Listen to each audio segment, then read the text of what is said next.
everybody. Flip and Danny here, founders of the Freedom Real Estate Group, family of companies, and welcome to another episode of our podcast, which is called Freedom Through Passive Income. That's right. Welcome. Welcome. Where did that come from? I have no idea.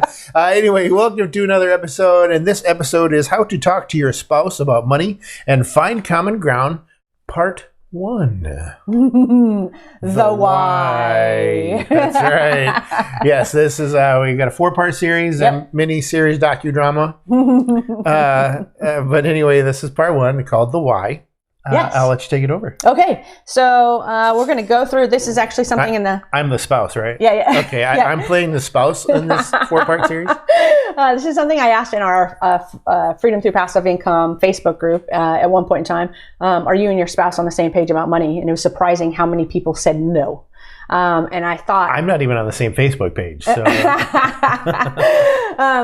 I always had the, idea of creating this series, and it just came down to we're towards the end of the year and I hadn't done it yet. So I took some time to really write this out and so that we could do it. And as I wrote it out, I was like, okay, this is actually a 4-part thing that we can talk about because it's 4 sections of conversation that you want to be prepared to have, or just have it live. So we're going to have it live. I haven't gone through this with Flip. This is unrehearsed. Yes, unrehearsed. So the other 360 episodes that we've done. So the first thing that you want to talk about is why is it important to you, right? That's what you want to. So why is talking about money important to you? So I wrote down a bunch of things. Even I pretended like I have kids, and so there's things in here that I actually wouldn't say to Flip because we don't have kids. Keyword pretended. But I wrote them down there here as examples of what you could talk about with your spouse. So I'm going to have him kind of go back and forth with me about things that he might actually think of top of mind that you would say. And if they're already on my list, I'll mentally cross them out so I don't say them again. Got it. So why is talking about money? Okay, well, first of all, this example is a husband and wife, and it doesn't have to be a husband and wife, but husband and wife talking about money. The breakdown of this conversation and why we're doing it this way is because we're not on the same page about money. And the assumption typically being made in a marriage is that we do talk about money and we have similar beliefs on how we save, spend, and invest. I automatically thought that, hey, what I want to do probably makes sense to Flip, and he's probably on the same page. No, we do everything the exact opposite. Yep. So don't make the assumption. You actually have to sit down and have the conversation. So that's why we're doing this exercise. So now we have to say, why is it important that we're talking about money, right? Now that we understand what this example is all about. So I said, top of mine, we can plan more vacations. I want to talk about money because I'd like to go on more vacations, right? So what's one for you? Why would you like to talk about money? Well, the biggest thing is we've always talked about, being able to help our family. Yes. Oh, that's a good one. I love that. I actually wrote down, we can take care of aging parents. Yep. So that's perfect. Yep. So that one's off our list now. I put down, we can save for discretionary spending when we want something. Like you are getting ready to buy, or you have bought something for the garage, right? All those cool storage cabinets or whatever. I'm manning it up. Yes. Yeah. So that would be a discretionary spend, right? And if we have an account, we feel good about it. We're like, we have it. We're not spending something that we didn't plan for. We said this is the account that we do that with. Yep. So what's another one for you? Well, you just took mine. Discretionary fund for garage projects. Come on. No, for any project. Yeah. It's just to be able to have that cushion. Just so that we're not worried about it and not, living check to check. And although we don't get checks anymore, but if we did, you know what I mean, Yeah. So I think that falls into what my third one on this list was. We can sleep in peace knowing our finances are in order. Yes. Yes. Yeah. Because sleep is good. Sleep is very, very good.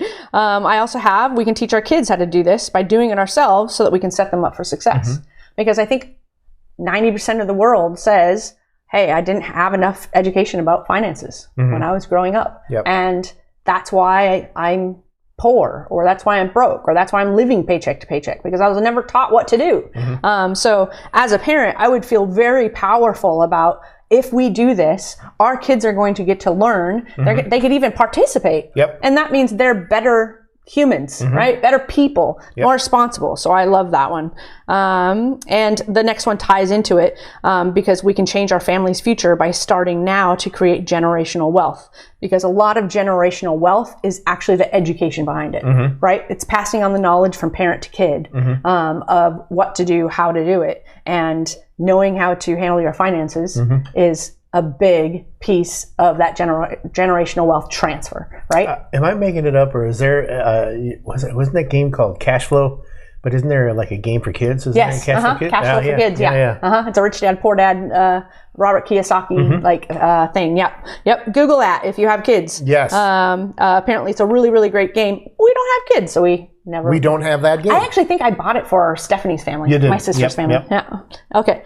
Another one? That's where I remembered it. I see. Yeah. Is there another one on top of your mind? No. Okay, so another one of mine was we can create passive income streams so that we only work if we want to, not because we have to. Oh, well, that's my middle name. Okay, another one of mine is we can pay off all of our bad debt. We like to keep our good debt because I'm fine with debt as long as it's good debt, not bad debt. Right. Another one, we can have a 6 to 12 month reserve fund if we ever need it. And we're going to talk about that 6 to 12 month, why I said 6 to 12 month on, I think it's tomorrow's or the next part 2 whenever it plays. But somewhere in here, we're going to talk about that. Another one, we already said this one, that taking care of aging parents. We can create a trust fund for our kids with instructions on how it can be used for the future. Because now you're talking about money with the intent of, let's talk about everything. That's a why.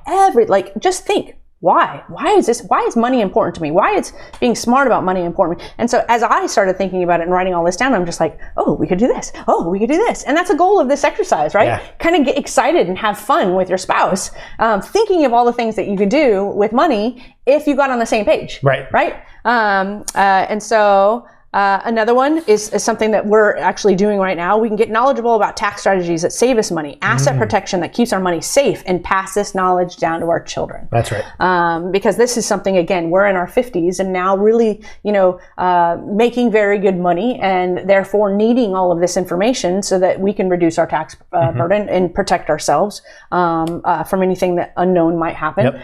Estate planning, all of those things happen as you get more money. And these are important, again, to pass generational wealth knowledge to the kids so that they know how to do these types of things and don't have to, start from scratch learning it for themselves.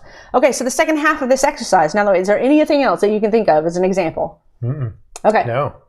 Okay, so the second half of this, the why of this exercise is you now have to talk about the negative impact if you don't do this. Ooh, yeah, there we go. Right?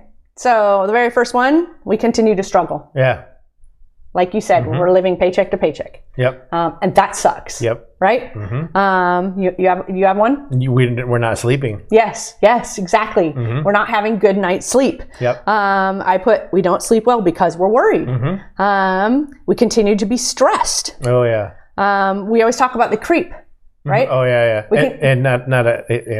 It's not a creep like a guy or it's a lifestyle creep, right? It's a lifestyle creeping. Yes. Adjective, not noun. Yes. Because suddenly you've got this budget, but then you want something else. Yes. And your budget continues to increase, which is what we're calling creep. Creeping, It creeps up on you. Yeah. And so you used to have a budget that was like, we spend $4,000 a month on, life. And then suddenly it becomes $6,000 a month because we added a couple things and it just kind of creeped up and we went, oof. Whoops. So that's a negative consequence of you not, paying attention and talking to money and having this, common ground agreement with your spouse. I have another one. Maybe we have to move back into our parents' house if something terrible happens, right? Because we ran out of money or something, just lost a job, something. And we didn't have these safety nets in place for us to be able to get through it. We won't be able to take care of our aging parents, right? And I think that's something that pulls on everybody's heartstring, right? Yep. Our parents took care of us all the way till 18 and beyond for many people. Yep. Now it's our turn, right? And we want to be able to do that and give that gift to parents. So that's a negative consequence if we don't talk about money. And my last one is about that Social Security stat that we talk about all the time, right? Yeah. We're all living longer. Yep. And we might run out of money. Yep. And then what happens? We're at Walmart and we're a greeter. Yeah. Right? Right. You know, or something Yep. like that. Uh-huh. And that's a negative consequence. And so you want to write those down because it hurts, right? When you say them out loud, like it brings you pain Yep. and like you just want to shiver and you're like, eek. Now I understand, not only did I have fun with the why, I got to talk about all the cool things that we want to do and how excited I would be about our future if we did them. I got to feel the pain of if we did not Yep. do it. So this is your first to do with your spouse. Is sit down and go through the same thing that Flip and I just did. Yep. And we're doing this together as an example so that you can better understand the process. Again, because I'm just surprising him as we go. Ha! Yeah, like I said, I'm playing the role of the spouse. That's right. No, I love it. I love it. Make sure you're heading on over to our website, freedomcapitalinvestments.com, to join the Investor Club. We got a lot of stuff going on here to wrap up 2022. So make sure you're heading on over there to talk to Ben and or CJ. Make sure you're checking us out on all of our social media platforms. But we like to end all of our episodes with Invest smart. live happy. Bye, Bye, everybody.